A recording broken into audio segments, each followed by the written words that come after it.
Center TV on Twitter and Civic Center TV 15 on Facebook. Civic Center TV, television that's close to home.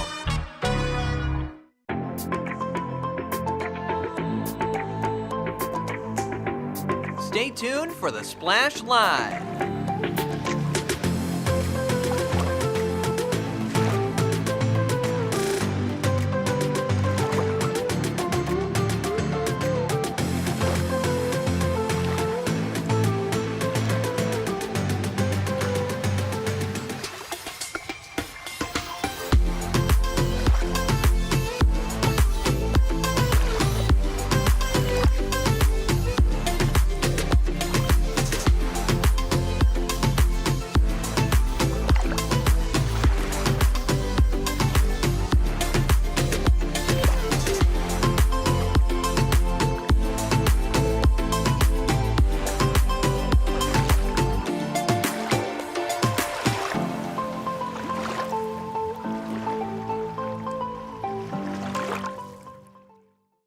It's time for the Splash Live from Civic Center TV, featuring stories from and about people like you in the Greater West Bloomfield area. Simulcast on cable, 89.3 Lakes FM, social media, and the web. Now live from Green Media Center on Walnut Lake Road, it's the Splash Live. Live, local, social. It's the Splash Live on Civic Center TV and 89.3 Lakes FM. Good to see everybody today. I'm your host, Jake Schaff, going over all of the biggest news and events from right here in Greater West Bloomfield. Here in West Bloomfield, pickleball has grown to become one of the most popular sports in the community, and that is all thanks to the help of Pickle Rage. The indoor pickleball facility recently celebrated their 1-year anniversary in West Bloomfield with a fun celebration showcasing their many great resources to everyone. We sent the newest member of our team, Ishan Desai, out to the event to hear what residents have to say on what Pickle Rage means to them. Pickleball, a phenomenon that has swept the nation, capturing both the hearts of the young and old. Today I'm standing in front of Pickle Rage, a facility that opened its doors just 1 year ago to West Bloomfield residents. Today I am checking in on both the staff and the patrons to see how they have enjoyed this first year.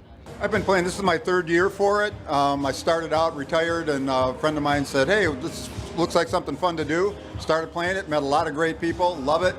I've met a lot of people here that come from other places that I've played with, so a lot of familiar faces, but met a lot of new people too.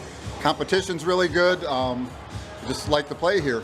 Yeah, the atmosphere is good because it's always 70 and partly cloudy in here. The weather's always perfect. The community in here is good. I see a lot of the same people all the time, so I meet, make a lot of new pickleball friends and get a lot of new partners that I can play with. So it's kind of like almost like a community here because you make new friends and you get to play with a lot of the same people in leagues and in tournaments or just open play. I started here from the beginning, and like I said, it's kind of like a community here. So I've really become accustomed to enjoying the place. I'm comfortable here. I know a lot of the people, and it's pretty close to where I live. So those two factors make it the place of choice for me to play. It was a great first year. I mean, we started off a little bit slow, and that was to be expected. Come the fall and the winter is when it really just popped. And then we're just kind of just riding out this popularity. I mean, every month, last month, for exact, we had 186 new people walk through the door that had never been here. Month before that was a little over 200. So people ask me all the time, do you think this, how long is it going to last? How long is the craze going to last? I think it's just starting. How has it been seeing these communities being formed, these friendships being made, all these new faces, meeting people that they might not have if they had not come here? Oh, that's the most fun part. I mean, there's 2 ladies that I just introduced last night to each other, and they played together all day today. We have another 2 gentlemen. One's probably in his mid-20s. The other is at least 50 plus. They've become almost best friends. They hang out here. They hang out outside of here. So that's been nice. Yeah, so at first it was like a great networking opportunity just to meet people of all age groups, all walks of life. But after I joined my first league and started playing with people, I actually met a group of 4 people. We made a group. We play every week now together. So some very close friends that I've made just through pickleball. Just the character of this group of people, just nice, fun people. They're in to have a good time, and it's truly about community, and they bring that into the club, and that's what I love about this club so much, is that just the community bond that we have. We're blessed, man. Like I said, Pickle Ridge chose West Bloomfield because of the popularity of the sport and the dense population of pickleball players. But at the end of the day, they chose us too. So to have all these people come in and celebrate with us, come in and enjoy the first year that we've had, and they've been just the biggest part of the success. So I'm grateful and thankful to them. Pickle Rage opened its doors just 1 year ago to the residents of West Bloomfield. In that time, it has grown from not only a state-of-the-art facility, but to a tight-knit, vibrant community. Congrats on celebrating 1 year. I've been Ishan Desai with Civic Center TV. Great work by Ishan, and a big congratulations to Jesse and everybody at Pickle Rage for all the success they've had in West Bloomfield over the past year. Book lovers, mark your calendars. The Friends of the West Bloomfield Township Public Library are hosting their next book sale on Saturday, July 26th from 9 a.m. to 3 p.m. in the main library meeting room. Browse a wide selection of gently used books for all ages and interests, all at bargain prices.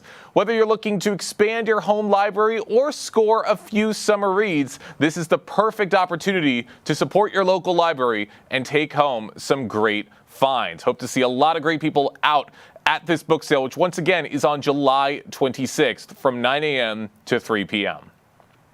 Some traffic updates to keep in mind in West Bloomfield this weekend. Powers Road from Orchard Lake to Daly and part of Daly Road near Chimney Hill will be closed from July 25th to the 27th for the annual Orchard Lake Fine Arts Show, which will be taking place on Saturday and Sunday this week. Motorists will be directed via West Maple to Daly to Chimney Hill. Once again, they will be directed from West Maple to Daly to Chimney Hill. So please follow detour routes, allow extra travel time, and contact the art show at 248-762-2462 or info@hotworks.org with any questions. The Oakland County Clerk and Register of Deeds office, led by Lisa Brown, has earned a 2025 NACO Achievement Award for its innovative MyPropDocs service. The platform is designed for occasional users who may not record documents frequently enough to justify paying for an e-recording service license. It's a groundbreaking service that Oakland County Clerk Lisa Brown told us all about when she recently joined us right here on the Splash Live. Thank you so much for being here. Thanks for having me, Tyler. Yeah, happy to have you on and congratulations to you and your office and the whole team at the Oakland County Clerk and Register of Deeds office on winning this award from the National Association of Counties. But before we dive too much into what went into earning this award, tell us more about MyPropDocs and how that helps residents directly here in Greater West Bloomfield and across the county.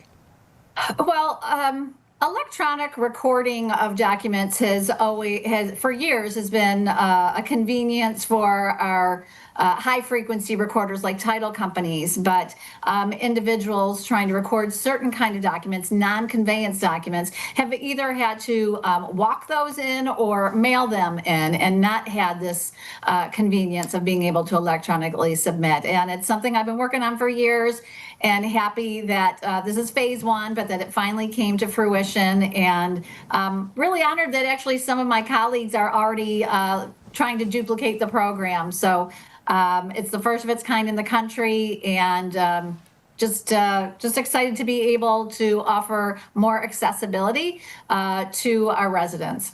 And it's more convenient for the residents. I would imagine, too, it helps speed up the process of somebody either selling a home or certainly those that want to move in as soon as possible to that brand new home that they've just acquired. So now, just how much from your insight in the clerk's office does it actually speed up that process, if at all? If somebody's mailing a document in as opposed to, walking it in, and I think some of these documents are ones that would have been mailed in, obviously we never know how long the mail is going to take. And by the way, we don't charge you unless we accept the document. So it's a much faster and it's more efficient for my staff to get through the electronic recordings as well. So it makes it faster on every side of the transaction as far as us receiving it and us being able to process it as well. And we mentioned that it's a lot of these pretty common critical documents when there is some sort of a real estate transaction, a change of ownership from a property in the Oakland County area. But what are some of the examples of those documents that people may be able to e-file? Yeah, not something that's transferring ownership. So we're not taking any kind of conveyance documents yet, not any kind of deeds or anything like that. But these are release of liens. So for a homeowners association, I know you were just talking about those a little bit. If you don't pay your HOA dues, your association may put a lien on your home. When you pay that off, they have to discharge that lien. So those are documents that now can be electronically recorded. A Liz pendant, so a notice that there's a lawsuit going on. Documents of those sorts of types that we're accepting now from individuals.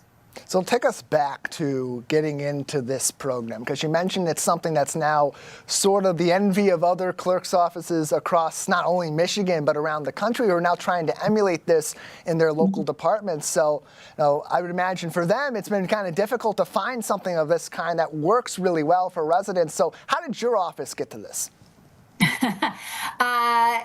Again, I've been working on this for years, and it was really in discussions with the vendors that do e-filing. So you have to e-recording, that you have to go through a platform, and they all kind of pushed back at first, and it was having a lot of conversations that one of them finally said, Simplifile finally said, okay, we're ready to have some discussions about this seriously. And, there were concerns about fraud, and fraud is a big issue that I have great concerns about, why I started my other award-winning program, PRN, Property Records Notification.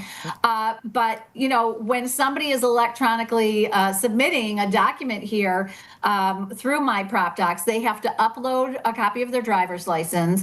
They have to give their email address. They have to give their cell phone number because there will be sent a code to verify. And so we're getting more information plus an IP address. So we're getting more information from someone who's submitting this way than somebody who is mailing a document in basically anonymously. So it kind of quelled their concerns of elevated chance of fraud because it's actually reduced in some ways. And you mentioned, too, that previously the property records notification system or the PRN system that you just brought up, that also received quite a lot of national attention, too, back in 2019. It got some attention at the Google Next conference for it being kind of a unique service itself. Tell us more about that and how that also sort of incorporates that theme of security with this information and these documents, as you mentioned. Yeah, I thank you. I always say I strive to make my office a model, not just for the rest of the state, but really for the country. And with these two programs, I have done that. They are both first of their kind in the country. Property Records Notification is a free program that people can sign up to get an alert when something is recorded in the Register of Deeds office here in Oakland County, and they can use any search term. They can do it on we suggest property ID number, your Sidwell number. It has different names, but it's the same thing. Only because if you're like me, right, I'm not the only Lisa Brown in Oakland County. I'm not even sure I'm the only Lisa Brown in West Bloomfield. So I know I wasn't at some point. So you're going to get, false alerts because it's not going to be related to you. So something that's specific to your property, like your property ID number, is usually the best way to go. Unless you're concerned about tax liens. So I give that little caveat there. But, if you've heard commercials for, I think, Home Lock, and this is basically that except for free. And we can help you more than just telling you there's something. If you get an alert and you see that there's a lien on your property that, you didn't get a new roof, why is there a lien on your property? You call our office and we're going to be able to walk you through what you need to do next. Yeah, and it's a really important service to have, too, whether you feel like you immediately need it or not. The fact that it's free and it's offered by your local county, that information gets out there. There's inaccuracies in it. There's something that's filed incorrectly or falsely filed on your behalf. You get that notification. The earlier you have it, the quicker you can address it and the less problems it can bring up for you as well. Absolutely. Oakland County Clerk and Register of Deeds Lisa Brown joins us on the Splash Live today. The Oakland County Clerk and Register of Deeds office earned a 2025 National Association of Counties Achievement Award for the innovative MyPropDocs services, helping to electronically file many of those essential real estate documents during that process, and joins us to tell us more about that on today's edition of the program. Lisa, another big element of being able to electronically file these documents is accessibility for those that may not be able to move around as easily. They can do this from the convenience of their home. So in terms of helping individuals make that more convenient for them in those situations, and even those that may be able, maybe less technologically savvy, what sort of assistance is available through the clerk's office to help people electronically file these documents? So we've got a video on our website going through the steps of how you do it. And, again, if somebody has questions, they can always give us a call and we can walk them through the process. But there's FAQ on the website. So it's pretty self-explanatory as to when you upload the document, when you upload your ID. And like I said, if we have to reject your document for some reason, again, if you submit a document that isn't a type that we accept this way, we're going to reject it. We're not going to charge you. So, but check out the video on the website. That kind of explains it. And again, someone can always call and we can walk you through the process as well. So 6 years ago was the property records notification system that was getting that national recognition. Fast forward to recently, it's the MyPropDocs innovation. So many of these that are capturing the eye of other clerks departments in our state and around the country. So can you maybe give us a preview? What's next on the docket? I do have some other things that I'm working on, but I don't want to jinx anything. So it's they all take time. I mean, this again, both of those programs, it's not just overnight that these can be created, because they're being built from scratch, basically, and going over what everything looks like, what the user agreement looks like, what the FAQ looks like, even what it looks like on your computer to make it user friendly. They all take years to do, but I'm not done. Still some more innovations I'd like to bring. And plenty more problems that can be solved and that can be helped by this technology, and keeping all that information in mind as you're putting together these programs. Not only ideas, but how to implement those ideas as well. And great to see that this is happening close to home here in Oakland County. Madam Clerk, thank you so much for your time today. Thanks for having me. Appreciate it. Can't wait to see what's to come for Oakland County. Big congratulations to Lisa Brown and for everybody on the team for everything that they do, and we appreciate her taking the time to meet with us here on the Splash Live.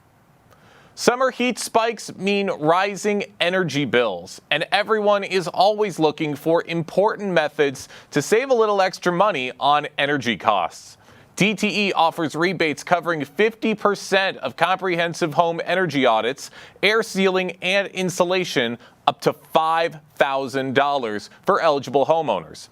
Homeowners can get cashback rebates up to $400 for installing energy-efficient insulation themselves. I recently spoke with DTE Energy Efficiency Manager Jose Gonçalves to learn some more information.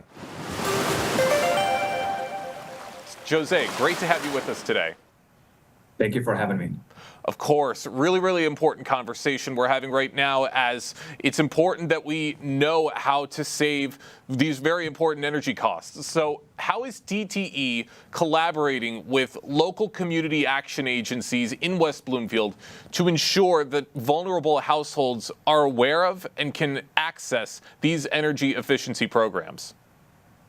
Yeah, Jake, DTE offers a multitude of energy efficiency programs for our customers, both residential, C&I. I think even our small business customers have programs available that offer energy efficiency rebates that are really designed to encourage that adoption of the higher efficiency products and or solutions for their homes and or businesses.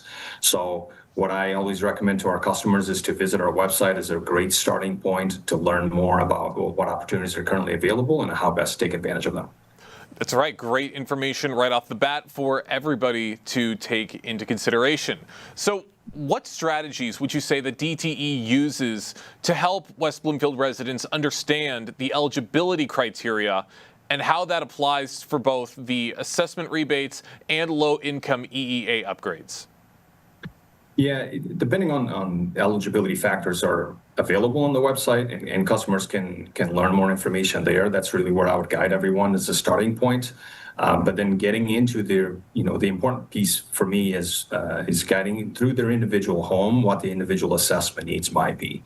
So every home is going to operate a little bit differently, and understanding what your home needs are and what opportunities you should pursue is really where we guide and where that comprehensive energy assessment comes in and helps essentially create a guide for next steps. Whether there might be insulation, improvements to your HVAC equipment, furnace or air conditioning, or a combination of both. Understanding what the home needs are and what measures you should pursue is really, to me, that first step. Can you give us some examples of some impactful energy-saving upgrades? Absolutely. There's a number of them, from low cost to no cost solutions. In the middle of the summer right now, keeping things like the air filter in your furnace and your air conditioner, keeping that well maintained and cleaned and changing it frequently, ensuring that your air conditioning unit outside is free of debris, that it can breathe freely, if you would. Those are some small, easy steps to initiate. Other things might include ensuring that your vents are not blocked so that air can freely move about the house. That if you have southern-facing windows, that the drapes are closed, so that you can reduce that sun exposure during the summertime.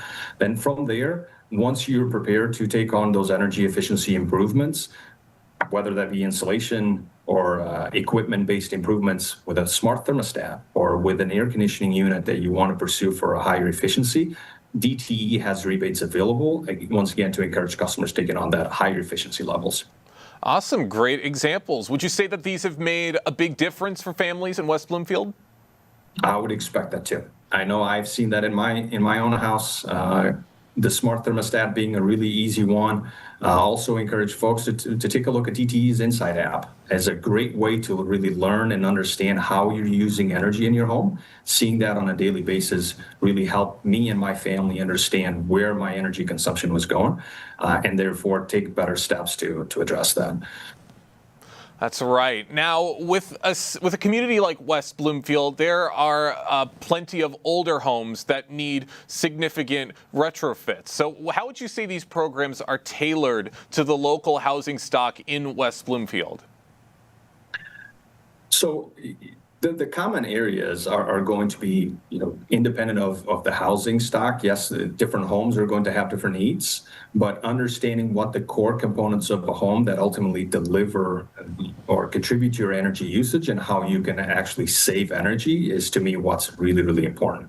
So that comprehensive energy assessment helps you as a homeowner understand what your individual housing needs are and how best to proceed from there. So again, insulation is likely an area where most of us can really benefit from in pursuing that in combination with high efficiency equipment.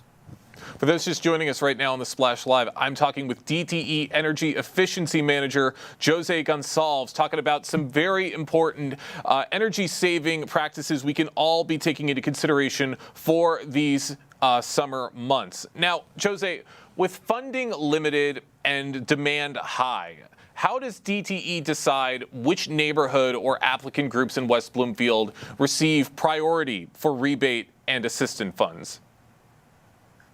We work with our community organizations and with our customers to try and help as many customers as we can on a yearly basis. But it's ensuring that folks understand what is available, what is needed for their homes, and then ultimately pursuing those energy efficiency upgrades, whether that be now or into the future.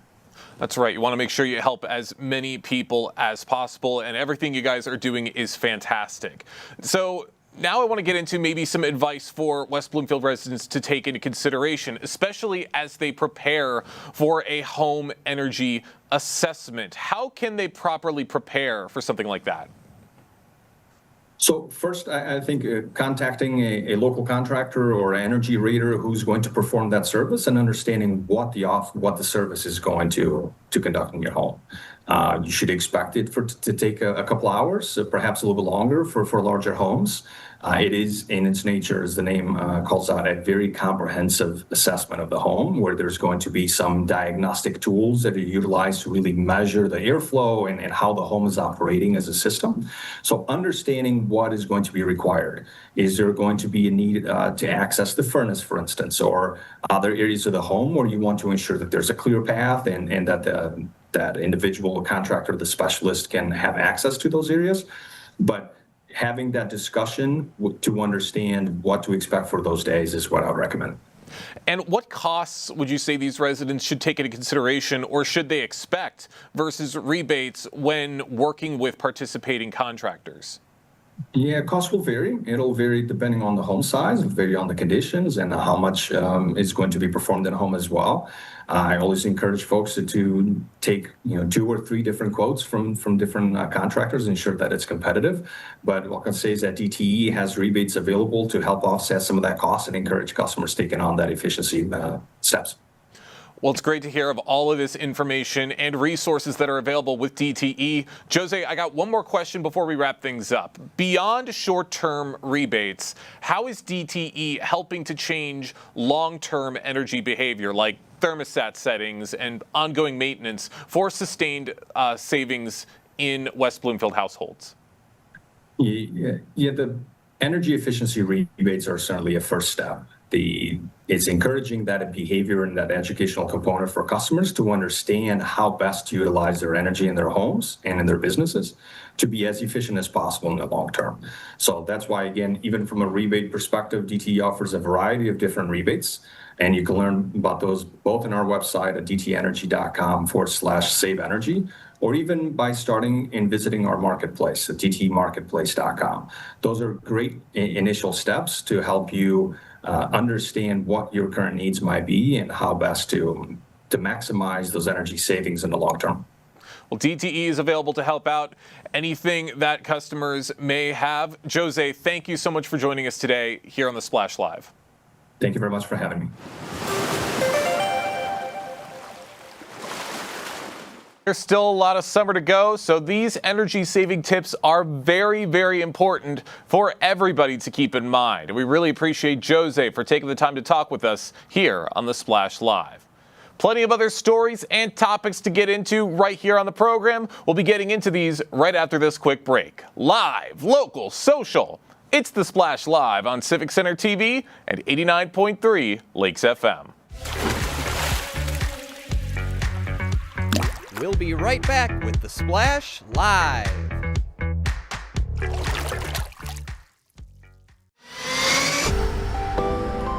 So much is happening in your community.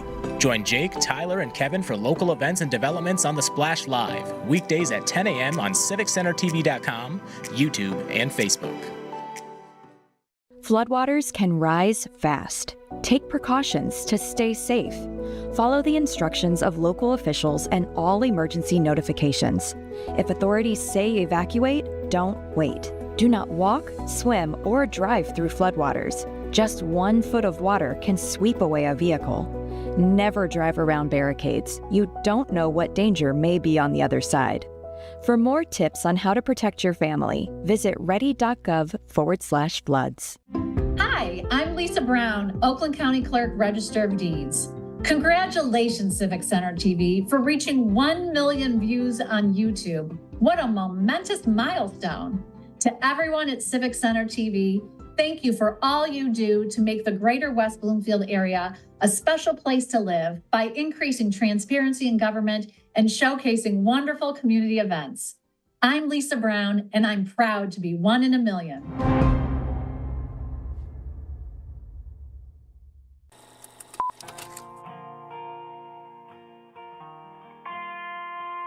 Bringing you stories and memories from Sylvan Lake. Civic Center TV. television that's close to home.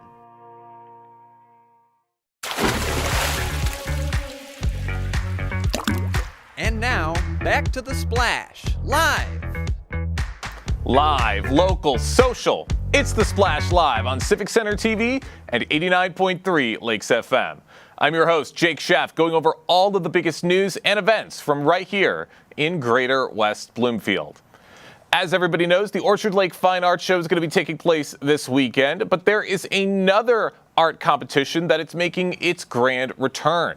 The 29th Friends of the Polish Fine Arts Competition marks the highly anticipated return of a beloved artistic tradition relaunched in partnership with the Polish Institute of Culture and Research at Orchard Lake. This juried competition is open to artists of all media aged 18 and older, offering a unique platform for creative voices from across the region and beyond. And each artist may submit up to 5 recent works for consideration. Anya Biachuk, the Associate Director for Polonia Affairs, joins us now on The Splash Live to tell us all about this year's contest. Anya, great to have you with us today. Great to be on The Splash as well. Thanks, Jake. I appreciate it. Absolutely. And I'm really interested in hearing about this competition. This is the 29th edition of this arts competition, but it's making its grand return because it's been away for over a decade, it sounds like. What can you tell us of the history of this contest and what inspired the decision to relaunch the event now in its 29th edition? Yeah, absolutely. So the competition started off in 1985, and it didn't start off as the Friends of Polish Fine Arts Competition. It was actually named after a prolific Polish artist in the United States named Richard Kubinski, who unfortunately passed away at a very young age of 34. But he was very talented, very prolific. And we want to encourage that the expression of Polish heritage and supporting Polish artists to its fullest. So the competition has evolved over the course of time. 29 editions is pretty significant. There's been over a decade of a break here, but I think a lot of organizations experienced a little bit of a lull and uncertainty during the COVID pandemic, but now things are full force. We're excited to bring it back. Now, Jake, I want to mention that we're not limited to just artists and individuals of Polish descent. Okay. There are unique prizes. There's a $500 Best in Show. But those that thoughtfully engage with Polish themes, there's also a really nice considerable prize for that as well. That's a $400 prize. And we have other tiers as well. So, we're really excited. We're hoping to see people from all over the country. We're getting entries pretty consistently now for the last few weeks. So sharing this opportunity with you right now is really perfect. So I appreciate the chance to be here. Absolutely. We love getting events like these, a little more promotion and helping to make sure that everyone in the community is aware. Now, you said that the inspiration behind this event came from an incredible artist by the name of Richard Kubinski. Could you tell us a little bit more about his background and why his legacy remains such a meaningful part of this event? Yeah, so not only, of course, obviously his Polish descent, right? But he was a gifted painter. He was a poet, a translator, a very cosmopolitan man. He was an educator and a cultural advocate. But the reason why he was tied to this art competition is because he was actually a president of the Friends of Polish Art Society, which is one of our long-standing partner organizations here in the Metro Detroit area that focuses on preserving this cultural history. So they do a lot of events and workshops, gatherings that center around these cultural components. So the fusion of the Friends of Polish Art with the Polish Institute, and of course, as you know, and we've been so grateful for your coverage, our newly renovated Galleria, which is really the premier and perfect spot to be showcasing art pieces and media components of this quality and magnitude. So the fact that we can partner together is wonderful. And I think Richard, in his late memory, I think he would quite approve of the evolution of this art competition. I think he would love to hear that this art competition has lasted for so long and is making such a grand return in this incredible way. Now, with this year's art competition, we're going to be seeing several different types of art forms and art mediums. What are you hoping to see from this year's submissions? You know, really a multitude, a range of different media components. You know, typically you're looking at paintings, which is fine and beautiful in its own right. But we've been pleasantly surprised by some entries that are fashion oriented and textile. There's video components as well. So really, the imagination of expression and the creativity that's behind that is never limited to one medium. And we're just incredibly excited to be able to have the opportunity to showcase it. So the juried exhibit, and I do have to say that this year's competition is juried by Professor Martin Zane Skalski. So he's a Fulbright scholar. He's also a respected artist and educator in his own right, and he's been teaching at the Pratt Institute for the last 25 years. And he himself, as an artist, has participated in projects and exhibitions internationally. But the juried exhibit goes from October 5th to the 24th. We have our opening reception and award ceremony on October 5th. So again, it's never limited to just the Polish community. We are highlighting these beautiful threads that weave through our community. But art is such a universal component, and you can convey so much. So we're incredibly excited, intrigued, and looking forward to these submissions. So again, Jake, thank you so much for giving us a platform. Absolutely, and I'm just as intrigued as you are to see all of these great art forms and mediums as they tell a story and they're featured in this competition. For those just joining us right now on the Splash Live, I'm talking with Anya Biachuk, the Associate Director for Polonia Affairs with the Polish Institute of Culture and Research, talking about the 29th Friends of Polish Art Fine Arts competition, which is making its grand return this year after a decade away. Now, Anya, one of the award categories highlights Best Polish Theme. What kind of work typically resonates in that category, and what does it mean to explore Polish culture through art? Gosh, well, you know, Jake, that's such a that's a loaded question. You know, because it's, gosh, ask a Polish person what Polish culture is. But it's conveyed in different dimensions, right? You're talking about history. You're talking about personal history. You're talking about the collective, past, future, present. There's a wide range, a gamut of expression, you know, so it doesn't have to be something explicitly Polish, but maybe it's something that's, you know, thoughtfully conveyed through the lens of Polish history or Polish culture. Oh, goodness, you know, there's so many beautiful buildings in Poland and natural features that the country offers. There's so much to be inspired by. So those in particular, anything that's really thoughtful engagement, you know, it's nice to keep it broad because I think any artist will tell you the worst is to sort of limit them and box them in any capacity. But we're extremely excited. You know, being Polish means a lot of different things to different people. You know, traditionally we've seen a lot of folk patterns. That's always common. You know, people gravitate towards that a lot. But like I had mentioned, there's some really stark contrasts in architecture in Poland and in the history itself. I mean, you have medieval, you have communist buildings, you have the post-democratic sort of wave that we're in, this really wonderful time of exploration and expansion that's happening right now. So, you know, it's really open to everything, but we're very, very excited. So. That's right, and it's important for a lot of artists to take away the importance of showcasing cultural heritage within the arts. And I'm curious, what do you hope this competition communicates to both the artists and the broader community about the importance of cultural heritage within the arts?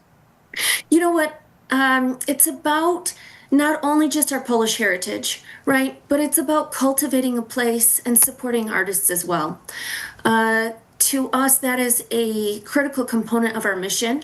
Art, music, those are universal expressions, and those really transcend any culture, so not limited to just being Polish. And we want to offer artists in every and any capacity a home and a place to know that their work matters, that they have value, they're appreciated, and they'll be celebrated and honored. And that expression needs a place to grow and develop. And we're really hoping to inspire people by the relaunch of this competition. Well, I can't wait to see what's to come with this competition in the coming weeks' time. I got a couple more questions before we wrap things up, Anya. For those who can't attend in person, will there be any virtual components or ways to engage with the exhibition online? Yes, so actually our website, which is pickrol.org, that's PICROL.org. We currently have information about the arts competition there right now. There's a link that'll directly take you to the Friends of Polish Art site for any submissions. I do have to mention that submissions are being taken till September 2nd, and that deadline is being firmly held. So if you are on the fence or considering, I would say please go forward. Take the chance. We're extremely excited. This is the right place for you, and we're completely excited to welcome you.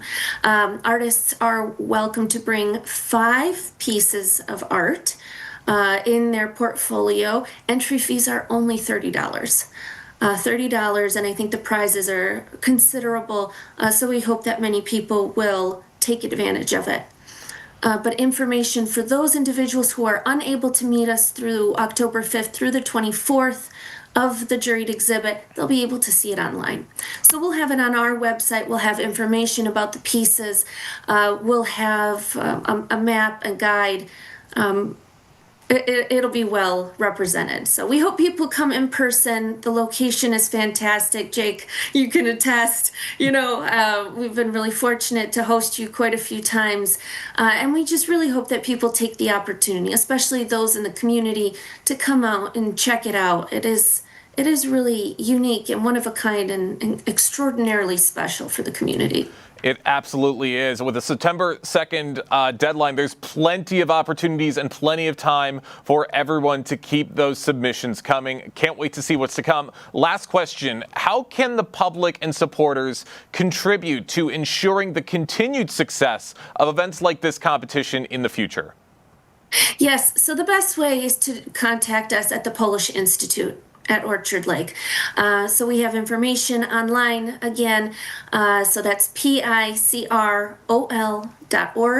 They can reach out to us directly. They can also send an email at info@pickrol.org, info@picrol.org. We're always happy and we very much welcome community engagement. This is important to us, and seeing, you know, we're always naturally excited about these things. This is our wheelhouse. This is what we do. But what's incredibly special is when we see others engage with us and show, you know, the same level of excitement. But you know what, Jake, sometimes it's not always the same. Sometimes it's a curiosity. They want to learn more. And then that grows into something more. And that is incredibly rewarding. So we're thrilled to be able to relaunch this. We're thrilled to be working with Friends of Polish Art, which is a long-standing organization in the Metro Detroit area. So the two organizations coming together to partner and collaborate and sort of relaunch and bring to life Mr. Richard Kubinski's legacy. It's really an honor. We're excited. And like I had mentioned before, the works do not have to be Polish themed. There is a Polish prize-winning category, if that is the case, but it really is supporting artists in their expression.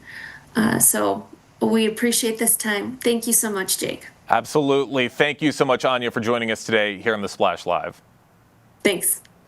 Always love hearing about great stories like this and great opportunities to showcase the creative side of the community. Once again, the 29th Friends of Polish Fine Arts competition applications are open until September 2nd. Can't wait to see all of the great works that come to that are being showcased with this incredible event. It's going to be a lot of great works here in Greater West Bloomfield. And we've got plenty of other great stories and great topics that we've talked about over the years here on Civic Center TV. You can check them all out on our website, civiccentertv.com. You can also check them out by scanning the QR code that you see on your screen right now. That will take you directly to our website to see everything and all of the great stories that we have showcased all throughout the recent months and years. Can't wait to see you over there. If you're a fan of reading and even more a fan of romance, then Schuler Books in West Bloomfield has got the event for you. The bookstore will be hosting a Bookstore Romance Day book swap on August 9th, inviting all romance lovers to stop by, play some games, and connect with other reading enthusiasts to share their favorite romance books and possibly make a romantic connection of their own. Who knows? Joining us now on the Splash Live is Elizabeth Boscher, the marketing coordinator for Schuler Books. Elizabeth, great to have you with us today. Thank you so much for having me. Absolutely. Really curious in hearing about this event that's coming up with Schuler Books. What inspired Schuler to participate in Bookstore Romance Day this year with a community book swap? Yeah, Bookstore Romance Day is a event that is celebrated at indie bookstores across the country. And it's a celebration of the genre of romance. We know there's a lot of romance readers out there, and especially in recent years, that genre has become more celebrated, and we love that. And so this year we are celebrating in West Bloomfield by organizing this reader meetup, and we hope that if you join us, you can meet some fellow romance reader lovers and go home with a few new books, play some fun games, and just have a good time together in community. Awesome. Sounds like a really fun day for everyone that's a fan of romance novels and books. How do events like this, how would you say they help foster a sense of community among readers, especially within niche genres like romance? Yeah. Sometimes it feels like reading is a solo activity, and it is in some extent, but we're here to encourage you that whatever you love to read, there's somebody else out there that also loves to read that, and someone that would love to talk to you about it. And so it's a great way for people to find new connections, find new friendships, have a common point of connection that's easy to talk about. That might blossom a friendship into something deeper and more than that. But talking about the books you love is an easy inroad. And we love also having our stores be places of these meetups and places where friends can come and hang out and find new community. That's absolutely right. And it's always great to have an event catered around a common interest to really help getting people to start talking. Are there any specific titles or subgenres of romance you're hoping to see make an appearance during the swap? Yeah, we're celebrating all kinds of romance. There's quite the variety in the romance genre. Kind of the one hallmark of the romance genre is you always end with a happily ever after. But within romance, we have contemporary romance, historical romance, LGBTQ romance, dark romance, fantasy romance. There's so many different subgenres, and we're here to celebrate them all. And so our swap is going to be that you can bring 2 to 4 books that you own, that you're ready to part with, and you get to go home with 2 to 4 books that someone else brought, and hopefully maybe find a new subgenre or just a new book to love. That's right. Find some new interests, and with plenty of great romance genres, I'm sure that there's going to be something for everybody at this event. And how does this event align with Schuler Books' broader mission or approach to community engagement? Yeah. Our broader mission is connecting people with books, and then our submission is connecting people with people through books. And so this accomplishes both of those things. And so we just are always looking for opportunities to connect people.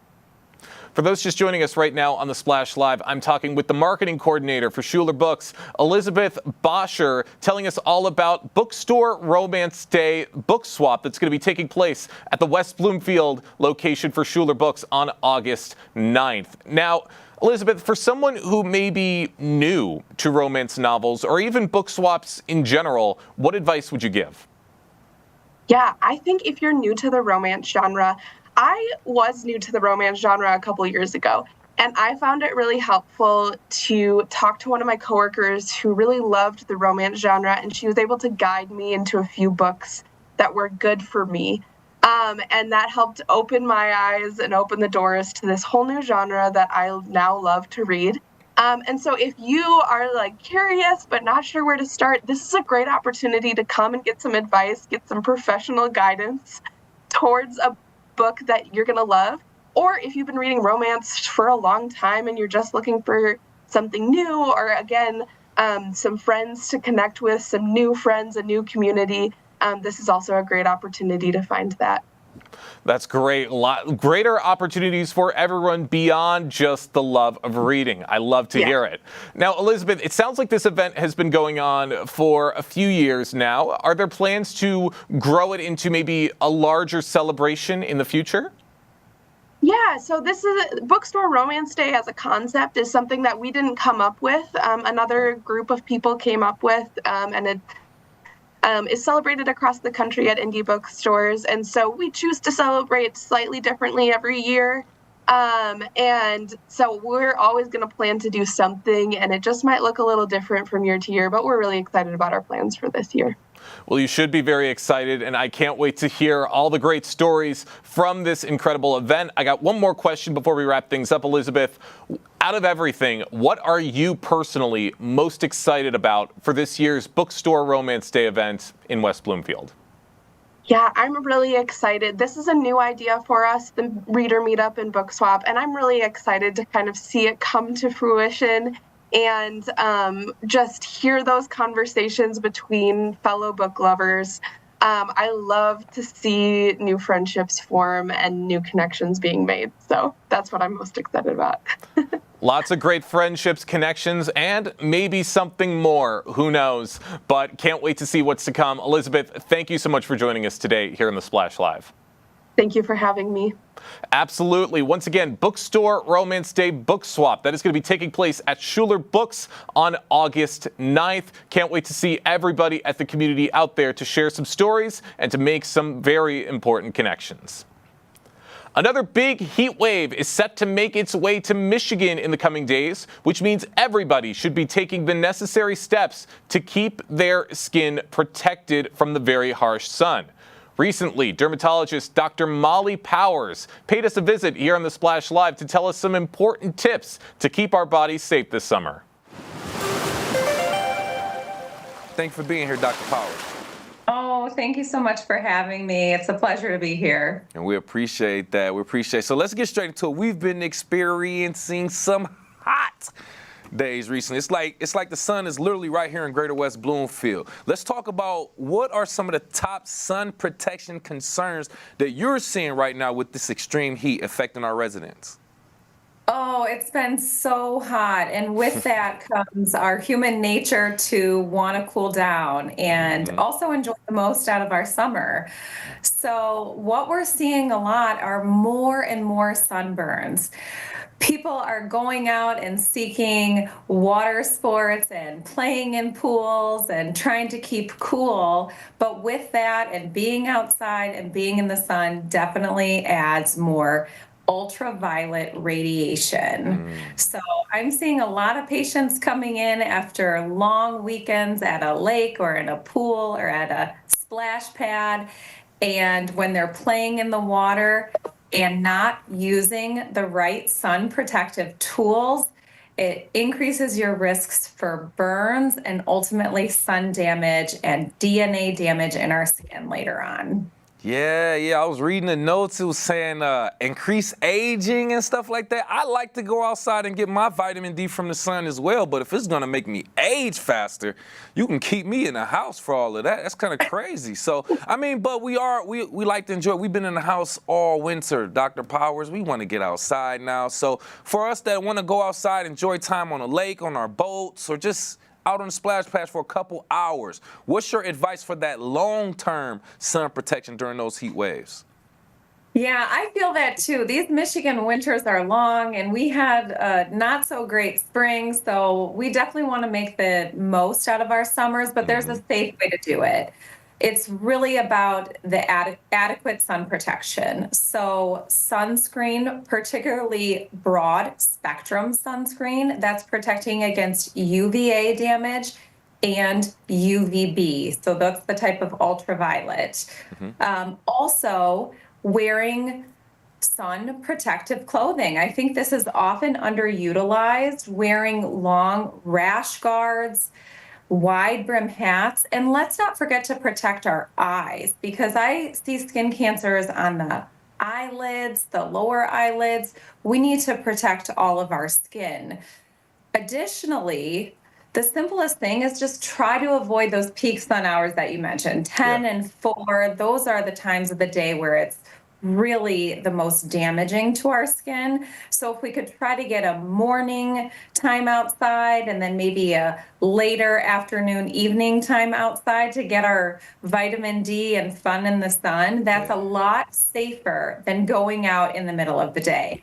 Woo, because it felt like an oven out there. I'm not going to lie to you. But, you know, ultimately, like you said, we want to go outside. We want to enjoy our time. But we have to be like, I don't think people really understand the precautions and the dangers of being in the sun so long and exposing yourself to it as well. And with me right here live on The Splash, by the way, Dr. Molly Powers from Henry Ford Hospital, Department of Dermatology, talking about protecting our skin from the sun, these heat waves.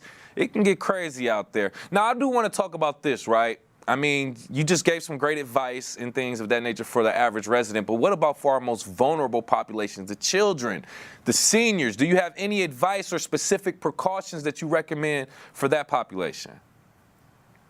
Yeah, for our kids, they love to be outside. Let's start with infants. If a child is less than 6 months, really we should be prioritizing sun avoidance or sun protective clothing. The American Academy of Pediatrics recommends sunscreen for 6 months or older. I also recommend, so when the child is 6 months or older, it's safe to start using a zinc oxide or a titanium dioxide sunscreen. Hats, shade, and of course, I mean, we're talking just about the skin. It's also important to protect them from the heat. Right. Yeah. Children, infants, they don't have the same mechanisms to cool themselves down, and they can't tell us. So it's very important to have safe heat practices for that population.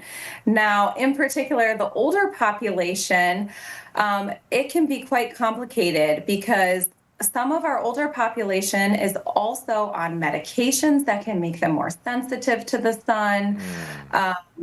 They might be out in the sun trying to do their work that they need to do around the house. So it's very important that we educate our older population about medication interactions, trying to be out earlier in the day or later in the day. And let's check on our neighbors. We're a community here, and we should be checking on our younger and our older friends and family and neighbors to make sure everyone's doing okay, especially with some of the power outages and the inability to seek cooler, temperature controlled climates indoors.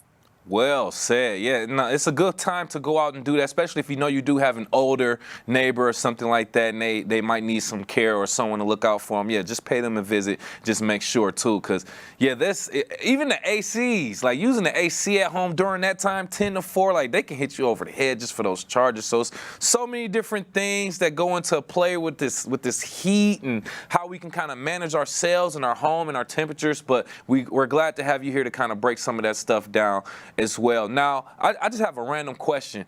Let's say someone wants to get out. This is their tradition, to get outside, soak in this sun, and just like let it absorb in their skin for some time. Like, how long or when should someone know, like, I've been outside too long and I need to like leave? Like, is there marks on your body? Like, give me some signs.